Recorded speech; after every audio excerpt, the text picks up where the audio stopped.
గారు మనం అందించిన భారత రాజ్యాంగము ఈరోజు కాన్స్టిట్యూషనల్ డే ఉంది కాబట్టి ఈరోజు జాతీయ రాజ్యాంగ దినోత్సవ శుభాకాంక్షలు అందరికీ తెలుపుతున్నాను.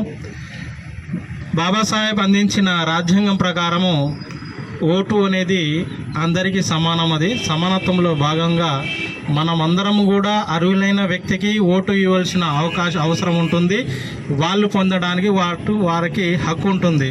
ఇందులో భాగంగా ఈరోజు సిస్టమేటిక్ ఓటర్స్ ఎడ్యుకేషన్ మరియు ఎలక్ట్రల్ పార్టిసిపేషన్లో భాగంగా ఎలక్షన్ కమిషన్ ఆఫ్ ఇండియా ఇచ్చిన ఆదేశానుసారం మనం రాష్ట్రంలో ప్రతి అసెంబ్లీ నియోజకవర్గ స్థాయిలో ఈరోజు 2K రన్ను జరుపుకుంటున్నాము. ఇందులో ముఖ్యంగా ఉద్దేశం ఏంటంటే జనవరి 1, 2025 నాటికి 18 సంవత్సరాలు నిండే యువతీ యువకులందరూ కూడా తమ ఓటును నమోదు చేసుకోవాల్సిందిగా ముఖ్య ఉద్దేశంతో అందరికీ అవేర్నెస్ క్రియేట్ చేయాలనే ఉద్దేశంతో ఈరోజు మీ అందరి సహకారంతో ఈరోజు మనం ఈ ర్యాలీని తీసుకోవడం జరిగింది.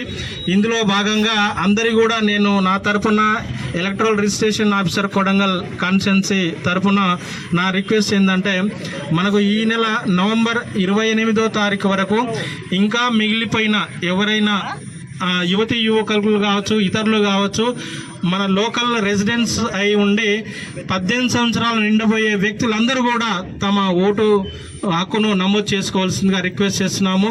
గత 29వ తారీఖు అక్టోబర్ 29వ తారీఖు నాడు మనం డ్రాఫ్ట్ రోల్ను ఆల్రెడీ ప్రతి గ్రామ పంచాయతీ అంటే పోలింగ్ బూత్లలో మనం ఇవ్వడం జరిగింది, పబ్లిష్ చేయడం జరిగింది. కాబట్టి ఓటర్లందరూ కూడా ఉన్న ఓటర్లు కూడా ఒకసారి తమ ఓటును ఒకసారి చెక్ చేసుకొని వాళ్ళు ఇంకేమన్నా మిగిలిపోయి ఉంటే వాళ్ళ ఫ్యామిలీ మెంబర్స్ కావచ్చు, మన ఫ్యామిలీ మెంబర్స్ ఉన్నారు, ఇంతమంది స్టూడెంట్స్ ఉన్నాము, మీ పేరెంట్స్ కావచ్చు, సిస్టర్స్, బ్రదర్స్, ఇంకా మీ నైబర్స్ ఉన్న వాళ్ళందరినీ కూడా ప్రేరేపించి వాళ్ళకు జనవరి 1 నాటికి 18 ఇయర్స్ కంప్లీట్ అయ్యే వ్యక్తులకు ఓటుగా నమోదు చేసుకునే విధంగా మీ తరఫున పబ్లిసిటీ ఇస్తూ అందరికీ ఈ అవకాశం నేను అందరూ కూడా రిక్వెస్ట్ చేస్తున్నాను. ఈ కార్యక్రమానికి పార్టిసిపేట్ చేసిన ఒక్కరు కూడా పేరు పేరున ధన్యవాదాలు తెలుపుకుంటున్నాను.